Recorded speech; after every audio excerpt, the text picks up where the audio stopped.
Everyone, welcome back to Tuesday Tea with me, Alicia Bakar-Mudrak, and Melissa Levine. We are here today with Jillian. She is a dear friend of Melissa's, so I'll let her speak to her a little bit further in a moment, but a brilliant therapist and someone who has some really awesome things to talk about this topic today around boundaries, releasing expectations, really again, diving into this theme of summer of self, of showing up as our most authentic us, unapologetically, especially as women, and how to sort of operate and navigate in the world. So I'll pass this over to Melissa for her friend introduction, and then we'll let Jillian kind of take it away and dive into this topic. So welcome, ladies. Hey everyone, this is just such an honor to introduce Jillian. She is friend feels like too little of a word to describe what she is to me, and we are both like very known for crying, so I'm going to try not to cry when I introduce when I introduce her, but yeah, she's one of my very best friends. It's like over 20 years I've known her, and she's just like been so present in such like integral like moments, like big and small moments that were just super key to like who I am today. And yeah, like I actually like can't imagine where I might be, like if not for her presence in my life. And so without further ado, I will introduce her and let her share a little bit more about who she is. Oh, let me compose myself, Melissa. My name is Jillian. I'm from Southern California, lived in Chicago for 13 years, and now I'm back. Recently opened my own private practice, Risewell Therapy and Consultation. We operate by seeing telehealth clients both in Illinois and California, and we've been operating for the last, oh my gosh, maybe like 2 years, which is wild, and it's been great. I am a licensed therapist in both states. I see mainly adults on the mood disorder spectrum, so that covers everyone from post-traumatic stress disorder, bipolar, OCD, all the fun ones. And I also work with couples and families, and I have been practicing for about 15 years. I use a variety of modalities, but I would say I'm most known for EMDR because I specialize in trauma, which is eye movement, desensitization, reprocessing, which is a kind of a cross. Mouthful. Yeah, it's a mouthful. It's kind of it's a trauma treatment that has a lot to do with like neurological programming and where we store memory and stuff like that. And then I also specialize in cognitive behavioral therapy. Little CBT. CBT. All roads lead back to CBT. All roads lead back to CBT. So true. Therapy joke. So we wanted you on today because from both personal, I'm sure you have examples and things you can give, but especially that professional lens, I know as therapists, we talk a lot about this word boundaries and expectations, but just thinking of it in a spin and for the purpose of this conversation, specifically as folks socialized as females, specifically folks living in the US who are female, what sort of comes to mind when you think about this statement of like releasing others' expectations or standing in your own power or really owning yourself? Like where would you even start with some of those thoughts? Like why is that hard? How can we help people do that? And I definitely think this boundaries theme is going to come in, but I'll kind of turn it over with that very broad question. You can take it wherever you want. Yeah, no, I think, well, like anything, and as a therapist, you probably know this and see this all the time, but I think first we have to just get real, because I don't think, and I'll speak as a woman, I don't think that we're real with ourselves a lot of the time. And if you're not real with yourself and you're being honest, then none of this is really going to get addressed. These are very pretty words, and it sounds enticing and it sounds powerful, but when you really internalize the meaning of those words, you can't do that unless you're honest. And I think a lot of us, I can't tell you how many times I'm in session with someone and they're like, well, I don't really care what other people think. And I'm like, yes, you do. Yes, you do. We all so deeply care. I'm worried right now about what you guys think. So like, let's be honest about that. Like, let's be real about that. That's absurd. So I think first we have to get real. Yeah. And we have to really own our insecurities. We have to own where we are starting from. And where we are starting from might be different for all of us, but usually it's from a place of fractured, right? Because we're starting from, most of us, a broken place, especially if you were born in the 80s or 90s in an evangelical home. Got a whole episode on that. There's a lot of distorted beliefs that are like, have grown up with you, and a lot of rules and things that you're going into your adulthood with and your womanhood with. So I think you have to start there, and you have to recognize, I deeply care about what other people think. I don't really know myself. I don't even really know if I like myself or love myself. Like, we have to start there. And then once we're honest about where we're starting from, then we can start talking about, okay, so what does it mean to really love myself? What would that require on just a day-to-day basis to love myself, to show up for myself? What does that practically look like? And I think as a therapist, I do a lot of the nitty-gritty with my clients, and we get down to, okay, so what does that actually mean though? Like, we're not just going to say, okay, your job this week is to love yourself. We're going to say, what does that mean to show up for yourself? Tell me, action steps. Let's really look at this. And if it's uncomfortable, don't stop. Like the other day, the babysitter was here, and I decided to go in the hot tub and not relieve her to go home early, which was really hard for me. But I just got a new hot tub, which is my whole personality now. And I decided to go in the hot tub. Well, and I had to call a therapist friend for moral support to go in my hot tub. Like, that's not healthy. But I did it, and I did go in there. But all that to say is that that's kind of what I'm talking about. So I think you start with the real, and then you build from there. Yeah. Why do you think it's so hard to be honest with ourselves about some of these things?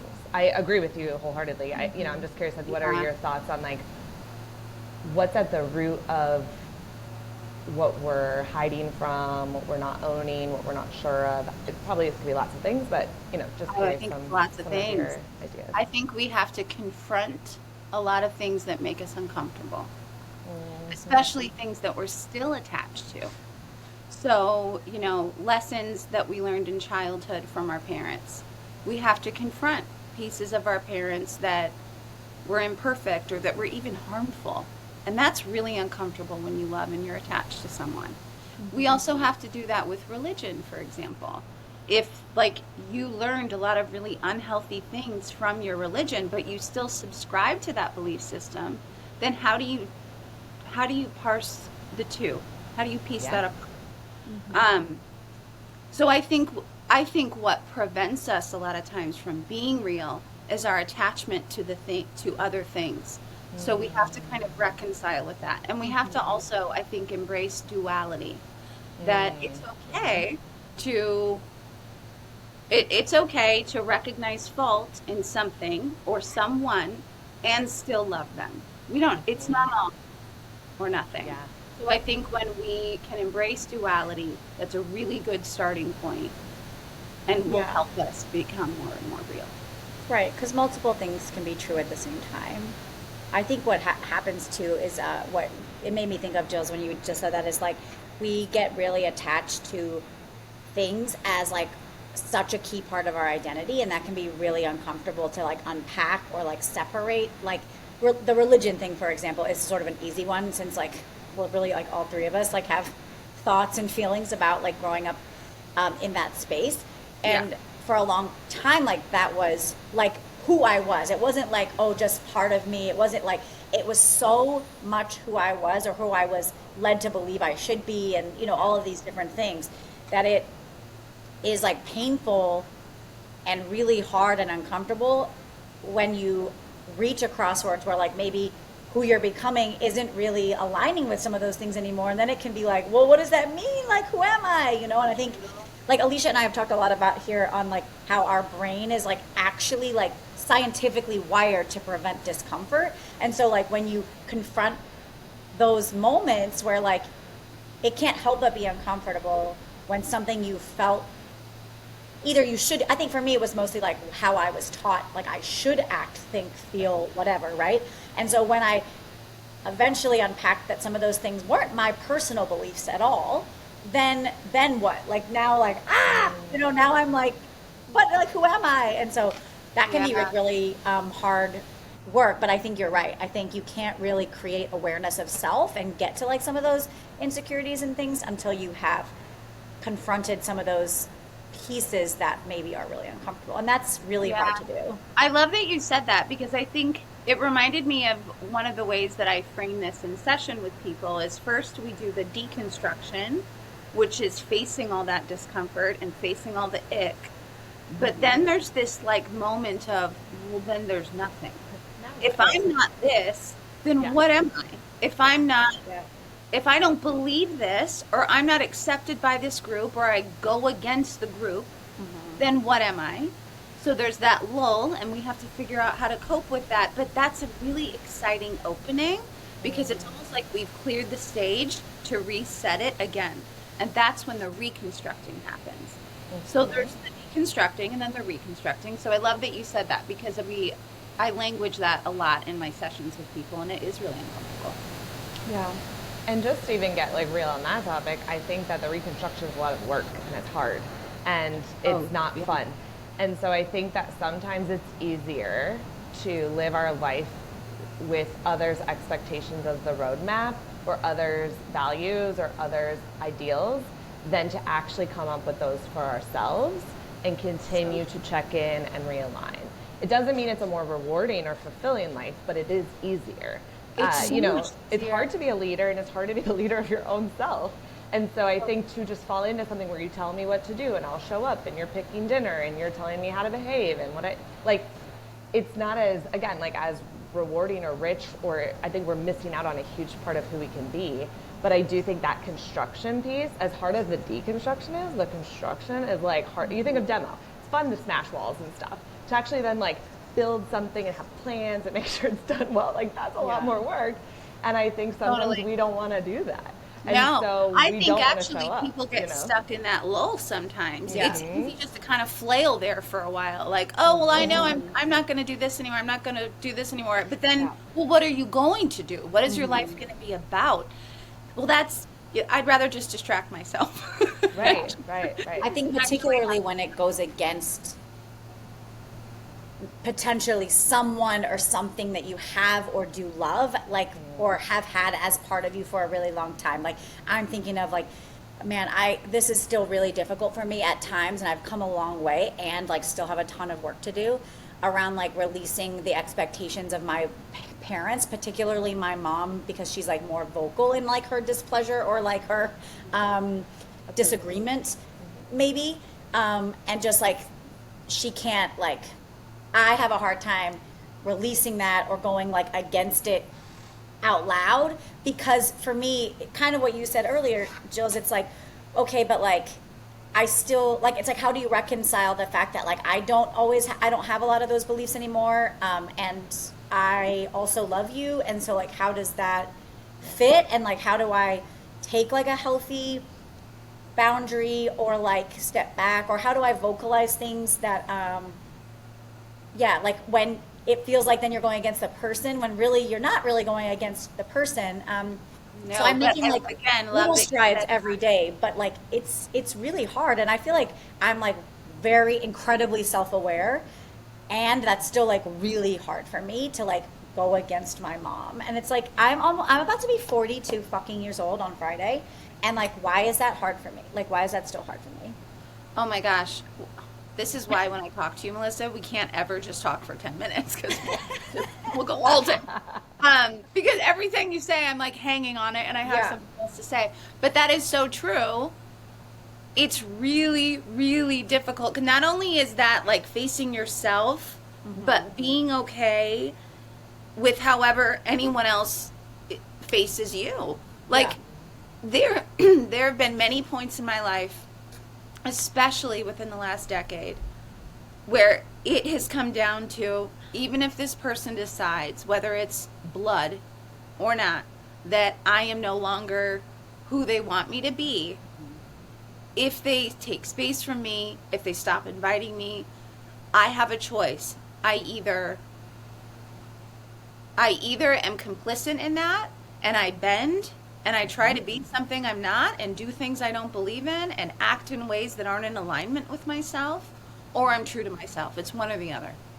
And with some people it's easier to do that than others, but when it's your parent, I think those relationships are significantly harder. So learning to be okay when other people are viewing you a certain way, really just radically accepting that it's fine.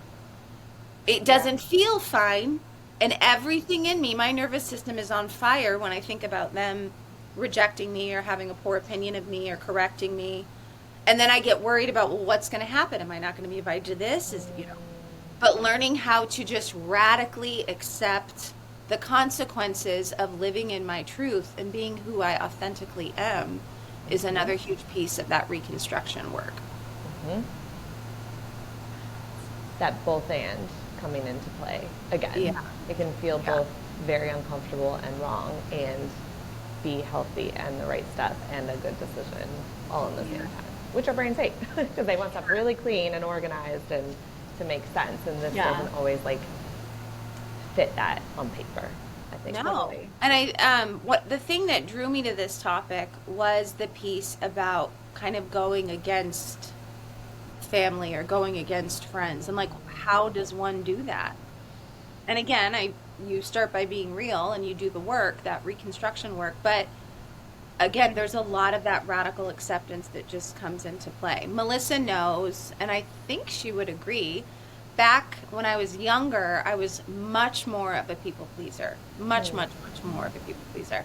And after years of therapy, and then becoming a therapist, and then having more therapy, I continue to kind of just peel that off of me, where I genuinely am learning in practice every day to radically accept other people's opinions, whether I'm too opinionated or I'm not opinionated enough or I'm this or I'm that. Learning to be okay with that, and doing that in small ways, and then doing that with family is also really huge. So yeah, I have a lot of experience with that, and I'm passionate about that, and yeah, that's why I picked it. Yeah, I'm keep thinking about this quote about like, it's not our responsibility, like other people's opinions of us aren't our responsibility. And I think like that is obviously true. I think we can all agree like that is true. It's just, I'm wondering like how you practically, like going back to some of, like you said in your therapy sessions, you're not just saying, okay, go love yourself, go be who you are authentically, fuck everybody, you know? It's like, well, how do you practically apply small things so that you can get to some of those bigger things? Because I think maybe for some people, it's really unfathomable to think I'm going to go against my parent, right? But maybe there's certain little steps we can take along the way that will help us get to a point where we're comfortable being like, this is not important to me, like I love you, and like this is a boundary I have, and like kind of like let the chips fall where they may. So I would love to hear from either of you, like what are some like small moments that we can maybe take or steps that will help us kind of pave that road. Yeah, I like that. So I'm going to jump in if that's okay, Alicia. Yeah, So I talk about this a lot in session with people of where can we start? So let's say we have this bigger goal of I want to be more boundaried with my parents.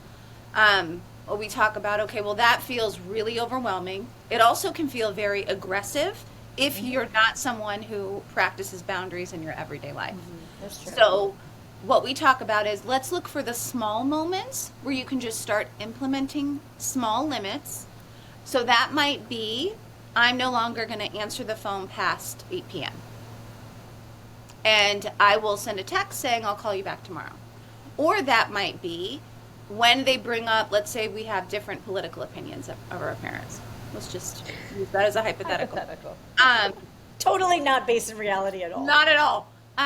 Let's say they bring something up. Then I'm just going to quietly excuse myself from the conversation. There's also something that I practice with people about, we call it parking lotting, where we parking lot an impulse. So let's say I always pick up the phone when my mom calls. Instead of instead of practicing not picking up the phone, I text her, say, I'll call you back in 10 minutes. And then I kind of just sit with that feeling, and I sit in the tension, and I slowly build up more tolerance to eventually getting to the point where I don't answer the phone. So we can also, as we're setting limits, find those small moments or little things like, let's say Melissa's coming out to California and she wants to see her wonderful friend, and she also feels bad about spending time away from her family. We could work up to that and say, well, why don't we just meet halfway for coffee for 30 minutes, or why don't we, so that would be an example of like, well, if I can't do the whole thing and I can't go see my friend for a full day because I'm going to feel guilty, how can I work up to that? So I think looking for little moments to build that skill rather than expecting yourself just to dive in and do it completely. I love that. I think clarity is really important too. So I've been trying this new thing where it's so uncomfortable sometimes just to say the thing, but it's like sometimes once you just say it, it relieves like everybody from these like expectations that they may have. So for instance, I am going to California in a couple of weeks, and I just let my parents know right off the bat, I'm staying with Jillian on these 2 days, and that's just it. Like, because then my mom has like sometimes very unrealistic, to me, expectations, but in her defense, if I haven't said what I'm doing or haven't just laid it out, then even though maybe you could argue, well, why would you think that? Like, you're not owed that time. But I also kind of do think it is sometimes like easy to expect or assume if you haven't just said it. And so even like with my parents, Alicia, I didn't get a chance to tell you this, but I'm going home and my parents wanted to chat because I was like, oh, can we stay with you? Eric's coming with me this trip with my kids, which is like, look, exciting, but also scary. And my parents are like, well, we love you, but we don't feel comfortable having you share a bed or a room with Eric because of how it will look. Because, you're not married. And that's a direct quote. Jillian, your face is priceless. And, first of all, it's just like, why do you have to qualify it with the I love you, but like, just, they're quite within their right to say whatever they want in their home, whether I agree with it or not. And then it's my right. Bullshit. Totally, but it's my right to then say, oh, I don't want to stay here then with someone that like won't accept my full self, or say, you know what, it doesn't matter to me because I want a free place to stay and I don't really care, right? And like Eric and I are fine to sleep apart for 2 nights or whatever, right? Like, it's okay. But I just thought that was so interesting, and I just was like, it's fine, like, let's just get it all out in the open, like, let's just clear the air, even though I don't agree with that, and I wanted so badly to be like, look bad to who? Like, who's coming over to look? I don't know. That was my question too. Like, who? I know. It's fine. Anyway, all that to say, clarity to me has become like one of my goals, is just like with friendships, with like anything, just trying to be as clear as possible up front so that I don't have to do all this messy work on the back end of like feeling frustrated or having a totally different expectation than someone else. And so I don't know, that actually felt like even though it's like wild that at this age I'm having to have this conversation with my parents, that's fine.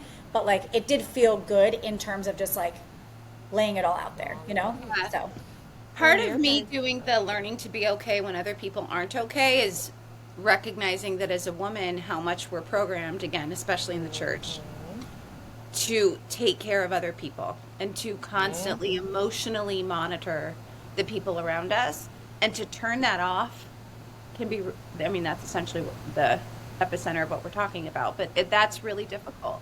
But to learn to be okay, like, I have to tell myself other people's feelings are not my business, other people's private thoughts are none of my business, and the minute I try to micromanage that, I'm making it my business. That's theirs. They're grown-ups. It's their job and responsibility to work on their feelings. It's mine to work on my feelings. And also, like, whether we agree with it or not, your mom was setting her own boundary, right? And I think that's where it's this idea of boundaries are meant to bring closeness and to give more insight into you and your authentic self and your what you think and what you need and what you want.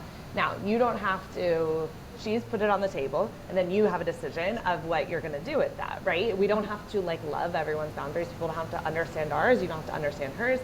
But I think it is, the more we can think of it as a helpful tool to help get better expectations, be more clear, to communicate, and to actually show more of our authentic self to people, instead of something we're doing as punitive or mean or bad, or that it's pushing a divide, then it never might feel comfortable 100% of the time to set them, or to hear and recognize them from others and like then make our choices.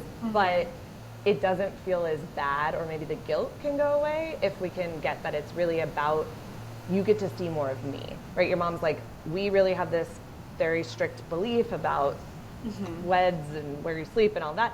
So that's like, she's showing that part of you. You're like, and also I don't agree, so I'm going to choose to stay at the hotel down the street. Or like, okay, I see that, I don't love it, but I'm going to then honor it because I hear what you're saying. And like, we have the expectation that we're going to have separate beds. It's not going to be awkward when we get there and it's like, oh, we need to leave. Totally. You know, like, so again, I think it's like what you're saying too, Jillian. We don't have to micromanage or change their mind, or everyone has to have the same. We don't have to be on the same page about it, but we can. It's just this respect and just this open dialogue to become closer and to actually work better together, even if we have totally different thoughts. Then like, we all are trying to put everyone in boxes they don't fit, and it's really uncomfortable all around. Yeah. You know. One thing by the way, Melissa, I was going to tell you that I'm sorry, but when you stay at my house. And like, I wouldn't even love care, you, but like, if that really was your thought. I didn't even think to ask you. Melissa, cállate la boca, okay? I know, but like, it wouldn't have even crossed my mind to ask you that. But knowing who my parents are, I asked them because I knew, and like, I feel like in that way I like sort of opened the door for that like clear dialogue, which made me feel happy. But yes, so sorry, go on. Yeah, that's okay. He's sleeping in the Airstream outside. He's not even in Jillian's house. She's like, what is this sinful thing you're trying to do here? I guess this week isn't the week to tell my parents to listen to my our podcast, Alicia. So talking a lot of stuff on this one. Hi, Jeff. Yeah. Okay. So now I have to remember what I was going to say. Learning. Yeah, just that learning to allow people to just be uncomfortable. One of the things that I talk a lot about in my family sessions is normalizing disagreeing. That it's actually normal to disagree, and we don't need to take it as a personal affront if someone doesn't think the same way we do about a lot of things. Now, there are certain larger issues where we might take that as a personal affront, but certain things like, should people sleep in the same bed who aren't married, we can just allow someone to have their opinion about that, and they can also just allow us to have ours. And we can just decide what we're going to do. It's really interesting as a therapist because you get these families coming in to session, and some of the things that they bring up as a therapist, I'm like, guys, we're actually fine. Like, there's a lot of solutions here in the middle that we can pull from. If we just get into solution and try to stay there, we don't have to try to get on the same page or agree about any of this to find a solution. And when we recognize that, so many conflicts can be dismantled. And if someone is, like, if you were to say, well, Mom, I disagree, and she took that personally, we can handle that in a very loving way, but a very boundaried way. Yeah. Mom, I understand that and if she wants to go back and forth about that, Mom, I understand that you disagree with me. I'm actually just going to allow you to disagree with me. I'm not going to actually try to change your mind.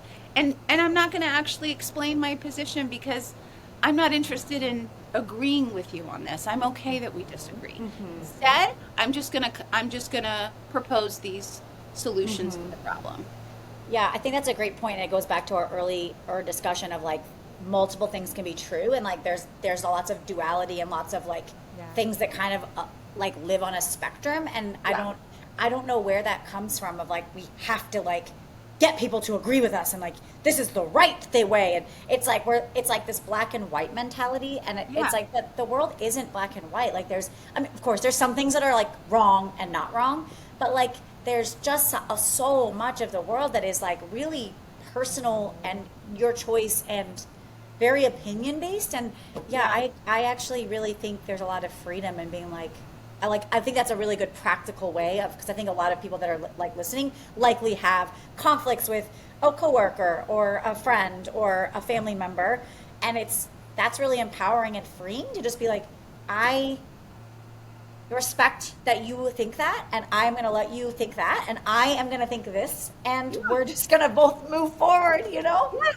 we can move on with our day. Yeah. I think instead of trying to get on the same page here, let's just get on the same page with a solution. Let's just do this then. Yeah. So when I'm with you, Mom, we'll be in different beds, but in the morning we can come say hi to each other or whatever. And then if I'm not under your roof, like I'll then just be living by my values. Yeah. Yeah. Yeah. Yeah. And I think it taps into that. It's our fear protective brain. If things aren't black and white, if there isn't a right or wrong, it feels scary. Like we don't understand, or something could happen. Things that are different from us don't feel safe. Like on this very primal level. So even in our more evolved selves, we can hold space for all of that. But I think it just keeps, like most things come back to one rooted emotion or thing. And safety, survival, fear, that's like kind of where I think a lot of that stems from. We can slap a number of different other faces, pictures, labels, and like it can transform and look like something else, but at the root of that, it feels scary if there aren't rules. It feels scary if it's not so clear. It feels scary if you are different from me. Should it? I don't know. But like it does, because in the animal kingdom, like you're a tiger, I'm a fish, like that's scary. You might eat me, right? Like, so I think it's not an excuse, and it's not an excuse for bigoted or hateful iterations of that, but that is where that really like begins, and then how the many ways as humans we fucked with that and like created some unhelpful like, manifestations of our own fear of what we don't understand, what we don't know, what's different, you know. Yeah, and I think that's where we just have to try to slow things down in those moments. One of the things I talk about a lot is like looking at your emotions as like almost like lights on a switchboard. So if I feel uncomfortable, that's something in me is indicating something. And I need to slow down, and I need to recognize, what is this emotion informing me of? My discomfort light is going off, so something is happening in me. What is that? And is this a feeling that I need to participate in, or is this a feeling that I need to just kind of observe and act from a different place?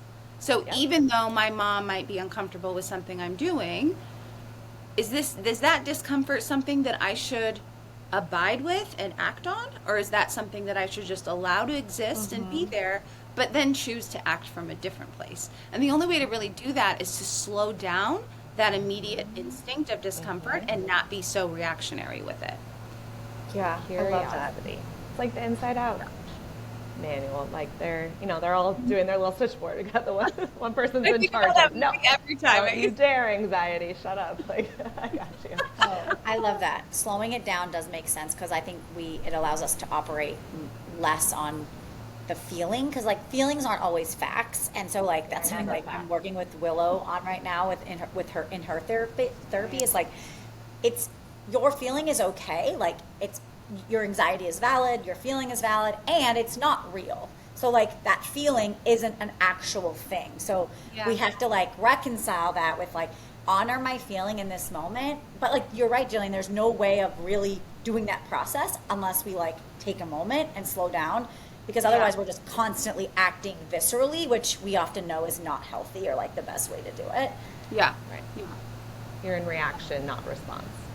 Like a thoughtful response versus like instinctive reaction. Sometimes we want our reactive brain. It keeps us alive and well at moments, but we let it take over too often. So the pause, the breath, the counting, the moment, all of that gets your frontal lobe back online to be like, to have more of that response within it versus just like, like me and a bug. Fight or flight. Instead of like, okay, let me think, is this a scary bug or a friendly bug? Like I don't need to freak out, kind of a thing. Yeah. So. One of the things that I think I love about dialectical behavioral therapy is that it teaches you to kind of slow down and observe your emotions and observe what's happening, but then it also goes the extra step and says, well, let me now problem solve and see what are all the ways that I could respond to this situation. So if something's happening, I don't have to instinctually respond to something. I can slow down, I can recognize what I don't want to do. Like if my husband pisses me off or something, I don't want to yell. So what are some of the other ways that I can respond in this moment? And then I go into almost like a scientist or observer type role. And I say, well, what are all the different ways that I could handle this? You know, I do this with my kids a lot. Like, part of me wants to give them pow pows, which I'm not going to do. Not going to do. But that's the instinct. But then I have to slow down, and I have to then go into kind of like brainstorming session with myself. Well, how can I respond to this? What are some of the different avenues I can take? And then we can mindfully make an informed decision and then take what we think is best. And that's a very mindful and much more responsible way to respond to our experiences as a whole. Yeah. I mean, we could talk forever. Yeah, I was just gonna say we could talk forever. Yeah, we gotta wrap it up. What might be a last takeaway, word of wisdom, a thought that you kind of want to share? You've given us a lot, but what would be that last thing you want to give us today? Other than starting with being real, I think, maybe this is because Melissa's here, but I think finding people who are on a similar path as you. That none of this happens in a vacuum. This is not something that I think we can honestly achieve entirely by ourselves. We need other people who are doing similar work. So, when I talk to my friend, Melissa, who's in a similar place in her life and who's setting limits and who's even just struggling with that, and she tells me, man, this is tough. Like, I'm struggling. So much of me wants to give in, or so much of me wants to just bend because it's easier. That validates me so much. And then I can do that with her in return. So just realizing that this is a very common problem, and because of that, I think having people who are on a similar path is really helpful, because you can motivate each other and just continue to reinforce the importance of living in your truth. I love that. Me too. And are there anything else you want to share? Like, how can folks find you, or anything you want to promote or let people know about? Sure. So our website is risewelltherapy.com. Again, we see people in California and Illinois. I currently am full and I have a wait list, but I have a couple colleagues who have some openings. I'm trying to remember if there's anything I'm supposed to reference, but I don't think there is. Yeah, no, I think that's it. Okay, awesome. And I also am laughing because you have your LA shirt, and I realized this shirt says Los Angeles. We all have LA things on. Nice. We're all our Cali girl roots here at heart. Representing. So I love it. We appreciate you though, Jillian. Thank you so much for you being so here. much. I know people are going to get a lot out of what you said, and hopefully we can have you back soon. Yeah. It was fun. Have a wonderful rest of your day, guys. See you later. Bye.